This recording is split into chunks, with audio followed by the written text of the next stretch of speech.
제18화 2008년 하필 우물에서 나오는 귀신이 왜 떠올라? 어둠이 짙어질수록 시각을 제외한 감각들은 살아나게 된다. 정확하게는 그 감각들이 존재하고 있다는 것을 새삼 느끼게 되는 것이다. 왜냐하면 시각을 물리적으로 제한함으로 인해 손실된 정보를 다른 기관으로부터 보완해야 하기 때문이다. 소위 시각장애인들이 청각이 발달하거나 촉각이 예민해지는 것도 마찬가지의 이유다. 하지만 이 말에는 다소 어폐가 있다. 신체의 특정 기관을 인위적으로 발달시킬 수는 없는 일이기 때문이다. 그저 지금껏 의존하지 않았던 감각을 활성화해서 얻은 정보를 활용할 뿐이다. 즉, 그 감각이 뛰어나서 쓰는 게 아니라 그것 말고는 쓸 수가 없기에 사용하는 것이다. 다행히도 인간은 모든 감각은 제법 쓸만한 편이다.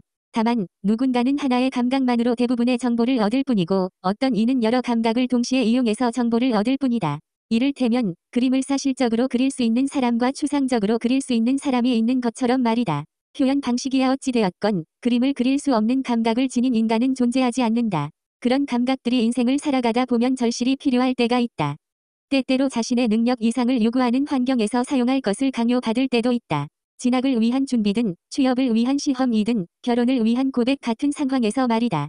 그 순간에 생각해야 할 건 오직 한 가지뿐이다. 한정된 재원을 가지고 최대한의 정보를 수집해서 원하는 결과를 만들어내야 한다는 것이다. 즉, 자신이 이용할 수 있는 모든 감각을 동원해서 정보를 얻고 분석해서 원하는 바를 이루어야 한다는 점이다. 다른 사람이 해줄 수 있는 일은 아무것도 없다. 오롯이 자력으로 해결을 해야 한다.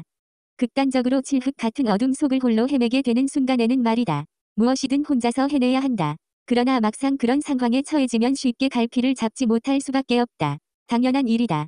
평소에 의존했던 감각을 활용하지도 못한 상황이라면 더욱 그럴 것이다. 지금의 태식처럼 말이다. 물줄기만 보고 따라가던 태식은 자신이 얼마만큼 내려왔는지 잊고 있었다. 그가 필요했던 정보는 신의 흔적뿐이었다. 그래서 계속 앞만 보고 움직였다. 여전히 유속이 빨랐고 신이 물에 빠진 시간을 정확하게 알 수 없었다는 압박감이 그를 한없이 달리게 했다.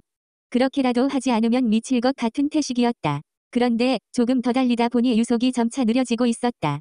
확신을 가질 수 없지만 이 정도라면 더 이상 사람이 떠내려 갈 것 같진 않았다. 거기다 수심도 많이 얕아져 있었다. 적어도 이쪽은 신이 떠내려온 방향이 아니라고 판단했다. 문제는 아직까지도 아스카나 사이토로부터 연락이 없었다는 점이다. 양쪽에서 연락이 없다는 건 여전히 신이 발견되지 않고 있다는 이야기였다. 하지만 이대로 이쪽 방면을 수색하는 것도 의미가 없어 보였기에 태식은 사이토에게 먼저 전화를 걸었다. 그러나 폰 너머로 사이토의 목소리를 들을 수 없었다. 태식은 폰을 내려 송신을 종료한 뒤 아스카에게 바로 전화를 걸었다. 이상하게도 이쪽도 마찬가지였다. 두 사람 모두 연락이 되지 않고 있었다. 평소 같았으면 상대로부터 다시 전화가 오기를 기다렸을 것이다. 그러나 이런 어둠 속에서는 손 놓고 기다릴 수는 없었다. 잠시 고민에 빠졌던 태식은 수색을 철수하고 다시 돌아가기로 결정했다. 고개를 돌려 가장 가까운 불빛을 확인했다. 생각보다 멀리 있었다. 정신없이 달리다 보니 멀리도 내려왔던 모양이었다. 그는 불빛을 향해 빠른 걸음을 옮기면서 연하에게 전화를 걸어보았다. 만약 아스카나 사이토가 신을 발견했다면 적어도 연하에게는 먼저 연락을 했을 것이라 생각했기 때문이다. 그러나 폰 너머로 들려오는 연하의 첫 음색은 그런 기대를 저버리게 만들었다. 태식아, 신을 찾았니? 아니, 아직 못 찾았어. 어떻게, 태식아. 시간이 이렇게 지났는데 신이 잘못되기라도 하면 난. 연아야, 아직 포기하면 안 돼. 내가 어떻게든 찾아낼 거야. 내 잘못이야. 내가 옆에 있었어야 했는데, 내가 왜. 내 잘못 아니야. 그러니 일단 진정하고, 아스카나 사이토 형님한테 연락은 없었어? 응, 아직까지 연락이 없어. 그래? 근데, 구조대는 왔어? 아니, 우리 말고는 아무도 안 왔는데. 뭐? 너네 119 연락 안 했어? 모르겠어. 나는 안 했는데, 잠시만, 유리야, 경도야. 구조대 연락했니? 태식의 발걸음은 저절로 멈추어졌다. 아직까지 아무도 구조대에 연락하지 않았다는 사실에 충격을 받았던 것이다.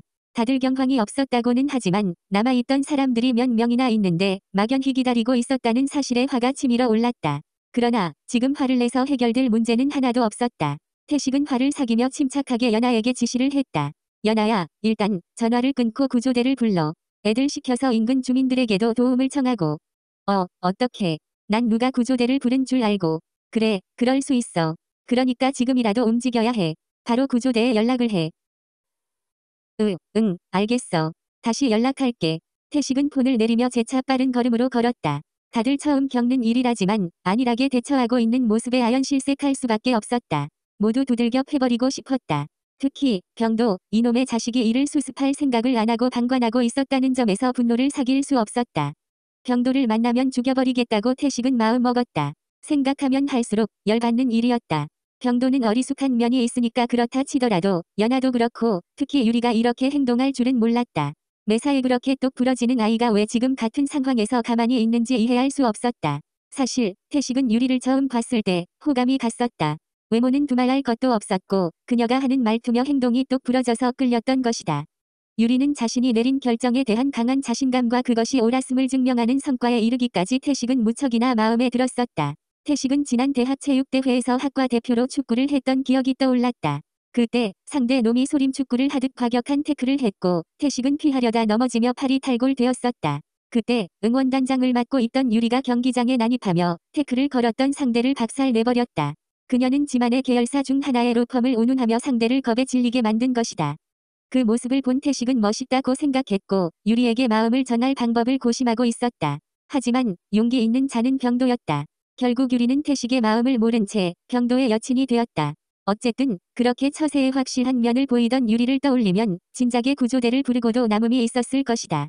특히 사고를 낸 장본인이라면 더욱 그래야 했다고 태식은 생각했다. 결국 태식은 생각을 관두기로 했다. 본인만 답답해하는 것 같았다.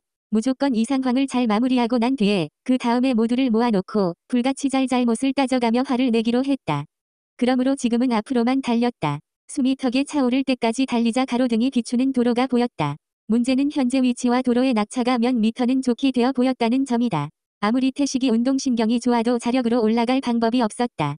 할 수 없이 도로 위로 올라갈 적당한 위치를 찾을 있을 때까지 벽을 왼쪽에 끼고 상류로 올라가기로 했다. 도로를 이 정도로 높이 쌓아 올렸다는 건 비가 많이 올 경우 물이 저 높이까지도 차오른다는 뜻이었다. 그 생각이 들자 태식은 오싹한 기분이 들었다. 그래도 이대로만 상류를 따라가면 숙소가 나올 것이기에 길을 헤매렴려는 없다고 안심하며 딴 생각을 하지 않기로 했다. 그렇게 위안을 삼았지만 그때부터 또 다른 위화감이 들었다. 불빛이 없는 어둠 속에 있었을 때는 겁이 나지 않았다. 오히려 어정쩡하게 불빛이 비치니까 어설프게 보이는 것에 대해 두려움이 생겨난 것이다.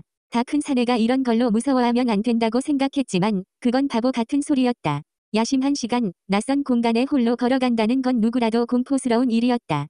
당장 주변에서 무엇이 튀어나와도 이상할 것 없는 공간이었기 때문이다. 태식은 조금 더 빠른 걸음으로 걷었다. 아니, 뛰었다. 어떻게든 도로 위로만 올라가도 이런 긴장감이 사라질 것이라 여겼던 것이다. 그때 마침 태식의 키 높이만한 낙차가 있는 장소를 발견했다. 저기라면 올라갈 수 있을 것 같았다. 그 장소에 다가간 태식은 손을 뻗어 콘크리트 벽면을 잡으려 했다. 그러나 그 동작을 멈추고 두 눈을 의심했다. 자신이 잡으려던 그 벽면에 붉은색 선혈이 묻어 있었기 때문이다. 그는 하고 싶지 않은 풍부한 상상력이 마음대로 작동하면서 온갖 기괴한 것들이 떠올랐다.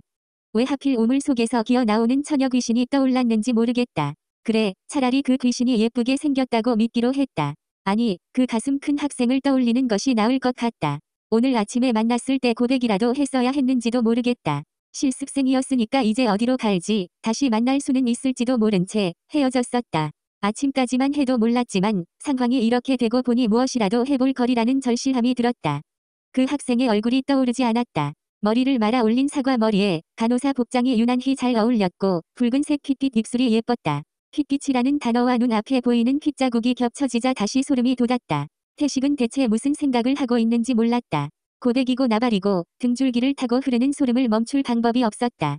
눈앞에 그 가슴 큰 학생이 나타난다 해도 그대로 기절해버릴 것 같았다. 사람이든 귀신이든 나타나면 무서울 건 마찬가지였다. 주체할 수 없는 공포였다. 더 이상 망설일 수 없었다. 눈 딱 감고 그 벽을 잡기로 했다. 남자답게 말이다. 일단 도로 위로 올라가는 데에 이 선택보다 빠른 길은 없었다. 태식은 이를 악물고 벽 난관 잡았다. 그리고는 철봉 운동을 하듯이 자신의 광배근에 힘껏 힘을 주었다. 이 과정은 단 몇 초밖에 걸리지 않았다. 그러나 그 몇 초간 상상할 수 있는 온갖 기괴함을 모두 경험한 것 같았다. 혹시나 뒤에서 누군가가 손을 내밀어 잡아 끌어당기는 것이 아닐까라는 허튼 생각들 말이다. 그 몇 초간의 공포를 이겨낸 태식은 드디어 도로 위에 올라설 수 있었다. 별거 없었다. 그러나 방금 겪었던 무용담은 아무리 절친한 형제인 신이라도 들려줄 수 없을 것 같았다.